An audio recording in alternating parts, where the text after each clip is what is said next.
वाणी में खिरती है मानो जैसे अमृत धारा।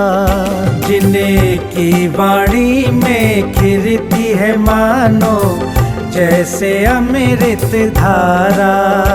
उनके वचनों को सुनकर होगा अब कल्याण हमारा।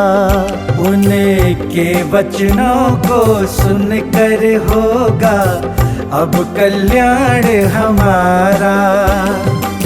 शिरोमणि शिष्या के स्वर्ण से शब्दों ने जग तारा। ऐसी पूर्णमती माता को शत शत नमन हमारा। शत शत नमन हमारा। पूर्णमती माता तुम साना जग में कोई सहारा। पूर्णमती माता तुम साना जग में कोई सहारा। जिन वाणी चैनल कहता है धन्य है भाग्य हमारा। धन्य है भाग्य हमारा।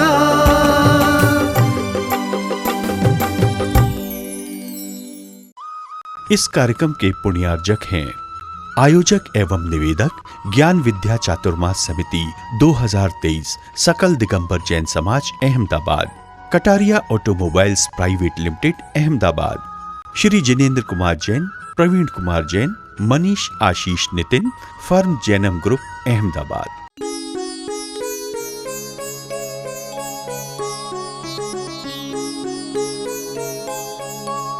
तो जब कृष्ण लेशा होती है, व्यक्ति किसी का हित नहीं चाहता। सुना था मैंने ब्रिटेन का प्रधानमंत्री युद्ध ना हो इसलिए हिटलर के पास गया। हिटलर ने ठान लिया था, वो तो हिटलर था। आज भी लोग कहते हैं बड़े हिटलर बने हो। हाँ, मतलब जो ठाना है वो करके ही रहोगे क्या? हिटलर ने भी सोच लिया था कि मुझे तो युद्ध करना ही है। तो ब्रिटेन के प्रधानमंत्री ने सोचा कि मैं जाऊं हिटलर के पास में और उसको समझाऊं, जो युद्ध की बड़ी बड़ी बातें करता है आखिर क्या बात है। वह हिटलर जो युद्ध की बड़ी बड़ी बातें करने वाला ब्रिटेन का प्रधानमंत्री जब उससे मिलने के लिए गया तो उसने सीधे शब्दों में कहा, हिटलर ने, युद्ध तो होकर ही रहेगा, युद्ध तो होगा ही होगा। बहुत सारी बातें कही, समझाया, लेकिन नहीं माना। आखिर प्रधानमंत्री जाने लगे तो उसने कहा हिटलर ने कि बुला लो, अपने सिपाहियों से कहा कि बुला लो, अपने घर की तीसरी मंजिल पर उसको बुलाया, चाय नाश्ते के लिए बुलाया। तो सोचा प्रधानमंत्री ने शायद उसका मन बदल गया है, मुझे फिर से उसने बुलाया है, ज़रूर वो कुछ न कुछ अच्छा करेगा, युद्ध को स्थगित करेगा। वो चला गया। तब प्रधानमंत्री ने पूछा कि आप युद्ध की इतनी बड़ी बड़ी बातें क्यों करते हैं, क्या है आखिर, क्यों युद्ध में इतनी रुचि है आपकी? हिटलर बोला, मैं आपको एक नमूना बताता हूँ, मैं युद्ध की बातें क्यों करता हूँ। मेरे सारे नौकर, सिपाही, चाकर किस तरह से आज्ञाकारी है, देखना चाहते हो नमूना इसका? देखो। उसने अपने बॉडीगार्ड को बुलाया, बुला करके कहा, ये जो तीसरी मंजिल है ना, उससे सीधे नीचे कूद जाओ। उसने 1 मिनट की देर नहीं की और वह सीधा तीसरी मंजिल से नीचे कूद गया, क्योंकि उसे मालूम था ये हिटलर है, अगर मैं नहीं कूदा तो बेरहमी से मुझे मारेगा, मरना तो है ही। उसके मुंह से अब जुबान हिल गई है, आज्ञा निकल गई है, तो मुझे वो करना ही है, नहीं किया तो भी मरण है, वैसे भी मरण है। तो इस तरह से वह कहता है, देखा तुमने, हाँ, मेरे एक इशारे पर क्या क्या काम हो रहे हैं। और वह गिरा, मर गया। ये कौन से लेशा का प्रतीक था? बोलिए, कृष्ण लेशा का प्रतीक था। एक तरफ हमारा भारत देश, जिसके प्रथम राष्ट्रपति थे, कौन थे? राजेंद्र प्रसाद जी। ठंडी का समय था, मीटिंग में गए हुए थे और मीटिंग में गए तो जरा लेट हो गए। उनका जो नौकर था, वृद्ध था, रोज रोज जब भी वह आते पहले उनकी सेवा करता, मालिश करता, फिर खुद सोता, उसको बड़ी चैन की नींद आती। लेकिन आज क्या हुआ, वो मीटिंग में लेट हो गए, वृद्ध थान होकर, तो वहीं पर वह नींद आ जाती है और वहीं पर सो जाता है। ऐसे ही आधे पैर लटके हुए हैं, गर्दन ऐसी ही लटकी हुई है और उसको नींद आ जाती है। जैसे ही राजेंद्र प्रसाद जी आते हैं, अन्य नौकरों से कहा बिल्कुल भी आवाज नहीं करना, उसे सोने दो, वृद्ध है वह, बिल्कुल उस आहट नहीं होना चाहिए। सबको इशारा कर दिया, दबे पैर गए और अपनी जो काश्मीरी शॉल थी उसको धीरे से अपने गले से निकाल करके ठंडी में ठिठुर रहा था उसके ऊपर डाल दी। घबराने की कोई बात नहीं है, तुमने शाल चुराई नहीं है, वो तो मैंने ही तुम्हें ओढ़ाई थी, क्योंकि तुम ठंडी से ठिठुर रहे थे ना, और तुम्हारी कोई गलती नहीं है, तुम वृद्ध हो, तुमने बहुत देर तक मेरी प्रतीक्षा की होगी, वो तो मेरी ही गलती हो गई कि मैं लेट हो गया, माफ करना तुम मुझे, हाँ माफ करना। ये कौन सी लेशा का प्रतीक है? शुक्ल लेशा का प्रतीक है, शुभ लेशा का प्रतीक है, जिसके भीतर भी इतनी सरलता, इतनी हमदर्दी जीवों के प्रति। मैं जैसा हूँ वैसा, ये भी एक क्या शब्द थे उनके, मैं जैसी आत्मा हूँ वैसे तुम भी आत्मा हो, मुझे ठंड लगती है तुम्हें भी ठंड लगती है, ये तो मेरा कर्तव्य एक इंसान होने के नाते। ये है शुक्लेशा का, शुभलेशा का प्रतीक है। आप लोग सुन रहे हैं, हमारी ज़िंदगी में बहुत सारी हम धर्म की क्रियाएं कर लेते हैं, लेकिन हमारे अंदर शुभ भाव नहीं आते, शुभ उपयोग नहीं होता। क्रियाएं तो हम शुभ कर लेते हैं, एक थाली का द्रव्य दूसरी थाली में स्वाहा कर लेते हैं, लेकिन दुर्भावनाओं की स्वाहा नहीं होती, तो औचित्य ही क्या है? इसका उद्देश्य तो यही है कि हमारी दुर्भावनाओं की स्वाहा हो जाए प्रभु, हमारे पापों की स्वाहा हो जाए। जो जन्म जन्म से मैंने बांधे थे कर्म, आपके समो शरण में आकर के वो कर्म न धुलें तो कहाँ धुलेंगे प्रभु? इस तरह की भावना ज्ञानी ही जीव कर सकता है, जिसका संसार अब कम रह गया, चुल्लू भर संसार रह गया है, वही जीव के अंदर सद्भावनाएं उमड़ती हैं। और मैं सोचती हूँ आप सभी पवित्र आत्माएं इस धरा पर आई हैं जहाँ भगवान का समो शरण लगा है, तो यकीनन आपने भी अपना भीतर का पुरुषार्थ शुरू कर दिया होगा, और करना ही चाहिए। अभी 5 महीने हैं, और महत्वपूर्ण बात यह है कि चातुर्मास अहमदाबाद में हो रहा है, ऐसा मैंने भी सुन लिया है। बहुत सारा अवसर मिलना है, कई बार गंगा अपने ऊपर से गुजरेगी, और निश्चित गंगा गुजरेगी तो हम अवश्य ही पवित्र होंगे, अवश्य ही हम आनंद से भर जाएंगे। अब होता क्या है, वह तो पोतला लेकर के अरहत दास चले गए घर पर। घर पे जाते हैं, देखिएगा दुर्जन होता तो उसके मुंह पर फेंक देता, जाता ही नहीं उस द्वार पर, गुजरता ही नहीं। लेकिन वो सज्जन थे, विद्वान थे, तत्वज्ञानी थे, स्वाध्यायशील थे। उन्होंने उस पोतले को उठाया, घर गए, घर जाकर के उसको धोया, और धोने के बाद में उसके एक एक ताने बाने को अलग किया, अलग करके उसकी एक बाती बनाई, एक बाती बनाई, और बाती बना करके संध्या वंदना के समय पर उस बाती को दीपक में लगा दिया। प्रभु परमात्मा से प्रार्थना करते हैं, हे प्रभु, जिस माँ ने मुझे ये बाती जलाने के लिए दी है, हे स्वामी, हे समो शरण के वासी, उस माँ के जीवन में घोर तम छा रहा है, अज्ञान का अंधकार छाया जा रहा है प्रभु। उसका ज्ञान कक्ष मिथ्या तमस के बहुत भरा हुआ है, अंधकार ही अंधकार है। हे नाथ, मैं अपने लिए कुछ नहीं मांगता, मेरी माँ के लिए, क्या शब्द थे, मेरी माँ के लिए। क्या अपने जुबान से अपने दुश्मन के लिए ऐसे शब्द निकाल सकते हो? निश्चल मन से ऐसे शब्द जिस दिन तुम्हारे भीतर से निकलेंगे, किसी से मत पूछना कि मैं धर्मात्मा हूं या नहीं, मत पूछना, अपने आप को टाइटल दे देना कि आज से मैं धर्मात्मा हो चुका हूं। कब तक पूछोगे दुनिया से? कब तक दुनिया की आंखों में धूल डालते रहोगे और छली होकर के धर्मात्मा के कवर पहन करके दूसरों को बताते रहोगे कि मैं धर्मात्मा हो गया हूँ? नहीं प्रभु नहीं, आज यह बालक तेरे द्वार पर आया है, बिल्कुल ऐसा होकर के जैसे कि एक निश्चल बालक होता है।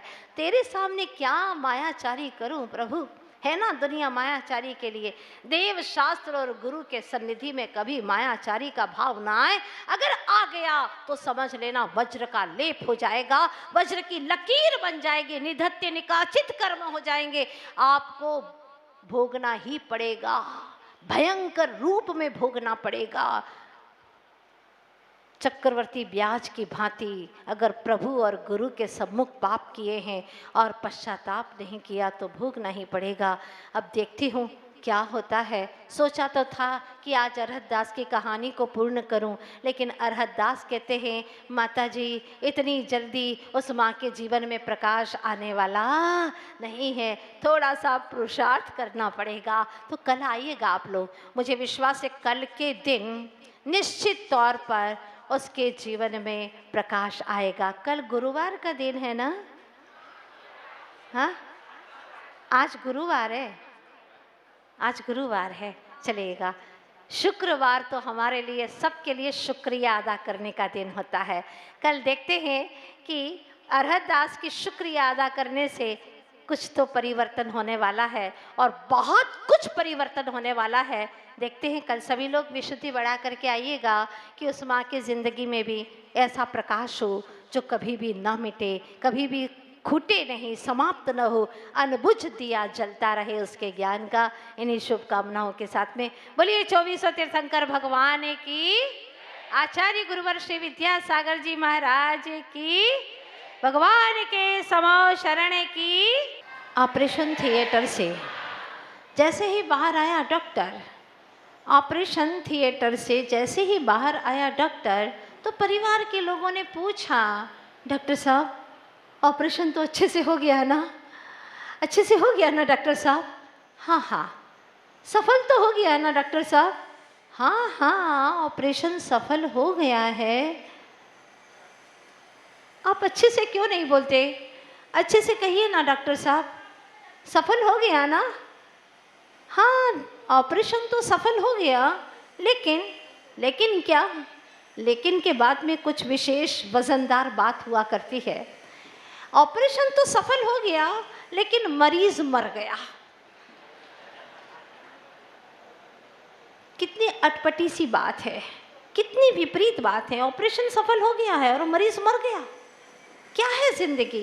क्या यही जीवन का सच है आज कि संपत्ति तो मिल गई पर शांति चली गई?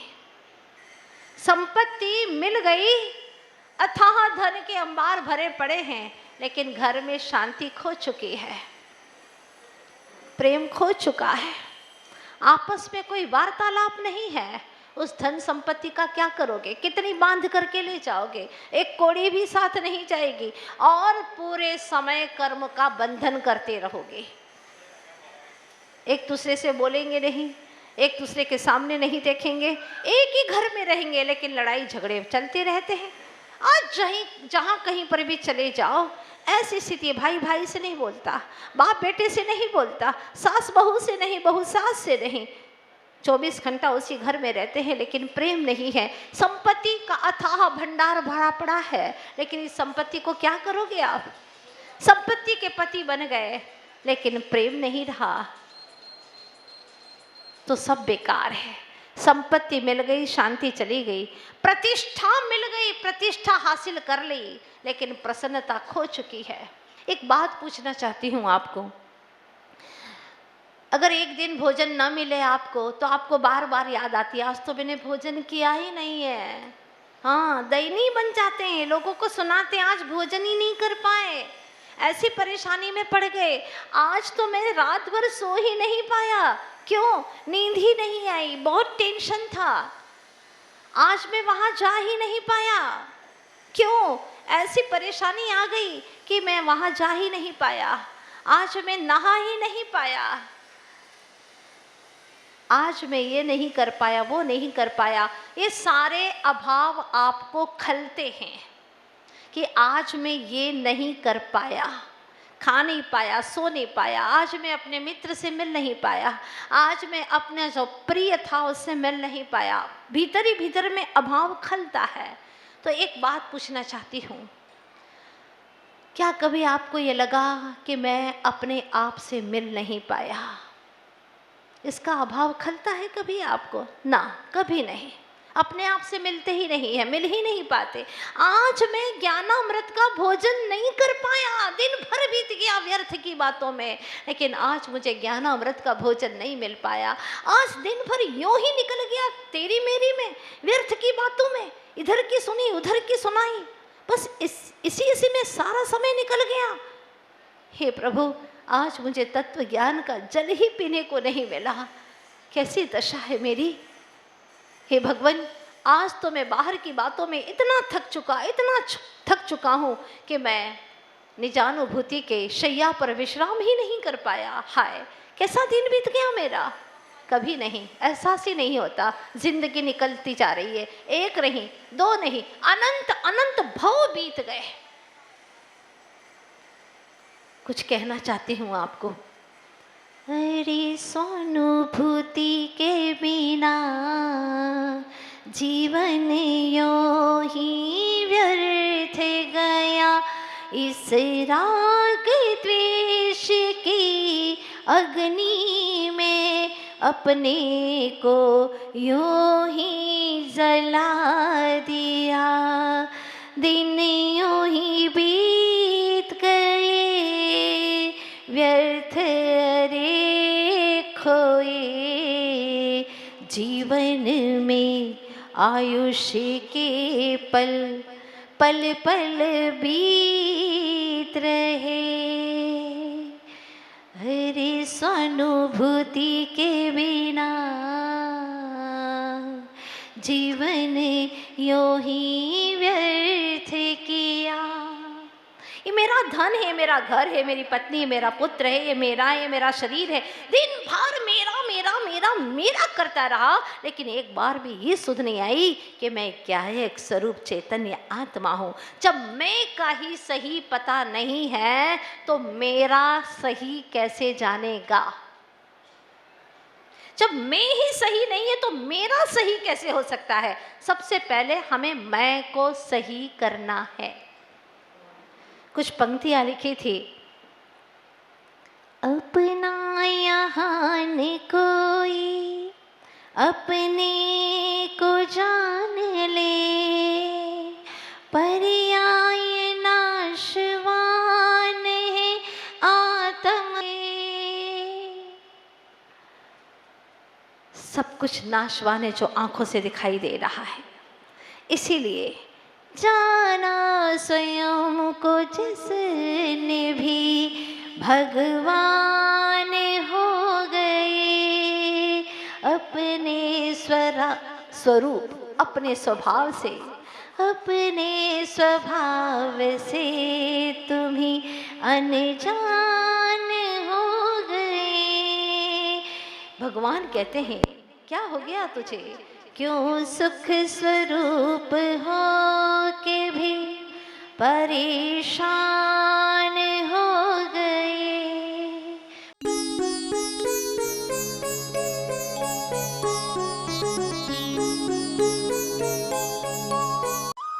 इस कार्यक्रम के पुण्यार्जक थे आयोजक एवं निवेदक ज्ञान विद्या चातुर्मास समिति 2023 सकल Digambar Jain Samaj Ahmedabad, Kataria automobiles private limited Ahmedabad.